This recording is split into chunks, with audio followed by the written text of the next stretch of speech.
Tomorrow, I believe Jesse Matthews, it's tomorrow, that he's going to take a plea deal to a murders he didn't commit.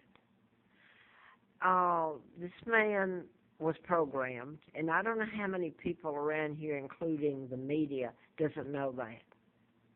That means his whole mind and soul was taken away from him by programming.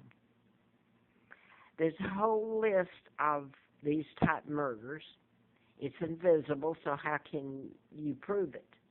The ones I've spoken of over the years since I was in Atlanta, and my life has been a living hell in what I've gone through in my family. I was in Atlanta and I wrote a book. I'd worked for doctors on mind control. Larry McDonald, Congressman Doctor, was one of them, whose plane went down August the 31st of 83.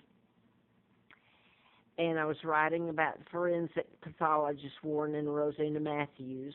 Theirs was a mind control takedown in Cobb County, where I was living, and Larry Flint was shot in Lawrenceville, Georgia, while I was doing the book. Later, during the campaign to replace Larry McDonald, this doctor I had written about, one of them, in the book, and it was never published because I was almost murdered and taken across the state line illegally, where I made it to work for the district attorney, Fred Simpson, passed a background check. Isn't it something? I have to say this because I can't get an attorney, and as of yet, the law has not worked for me.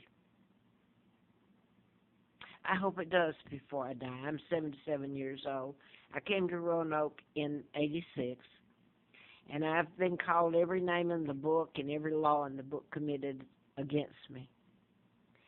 I want to say this. Mr. Flint flew me out there, and he said I knew who was responsible for his shooting in Lawrenceville, Georgia.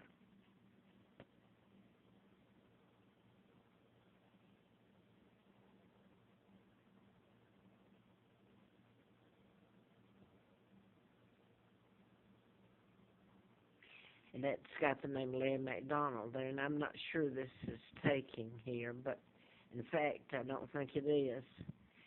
So I'll just quit. There's something wrong with the camera here. It's not going up. Anyway, I'm just going to list a couple of them here. The Virginia Tech shootings were mind control programming. Young man that did it from South Korea was programmed to turn around and shoot himself, kill himself, as are a lot of these that are programmed.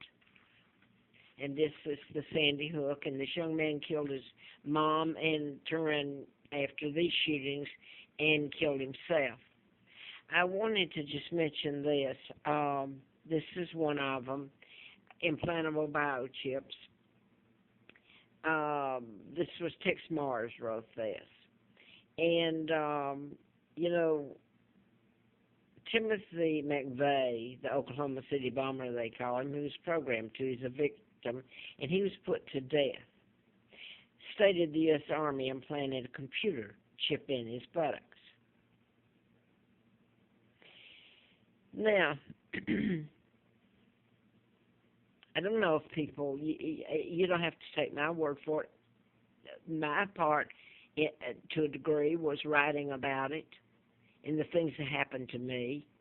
It's an agency that's doing it, but the people that go along with this, they get out and they march, they do what they want to. But when it comes to this, they won't tackle this, they won't march, they won't help support in telling it. Yet you can Google mind control. It might not tell you specific crimes and how, but there's certainly plenty of information out there for you to get. So don't call somebody crazy because you don't like the method of the murder that's been done. Now, I'm going to stop because I'll probably have to leave Roanoke if I can get out of here for telling the truth all these years. I wanted to mention this here. I'm not sure that he appreciates me putting it in here. I don't know why he wouldn't. I've never heard anything from him. He's a state trooper.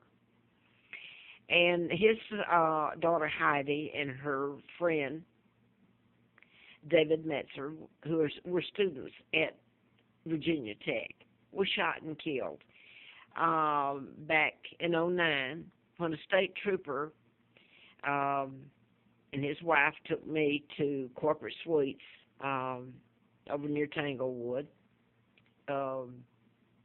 What it was at Sharkey Road, I can't even remember now. Anyway, that was the 14th of August of '09. A couple of weeks later, this is when these shootings happened, and then I'm not going to mention this person's name because this shooting happened right after then.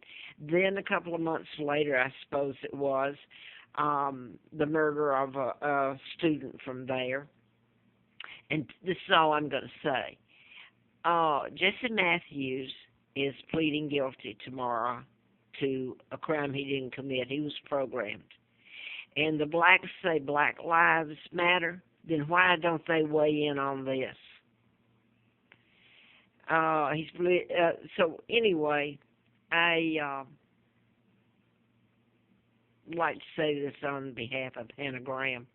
I'm sorry, young lady, that you got caught up in this. Your life mattered to me. All of them did.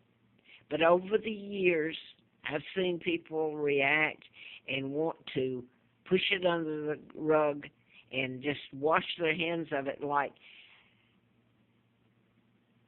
accusing a man of a murder or a woman of murders they didn't commit because you don't care to get involved in the agency that's doing it and go up against them. And you just assume, because these people do know the truth, absolutely know the truth. So I'm going to have to leave town myself. I've had a rough time here anyway if I can get out of here.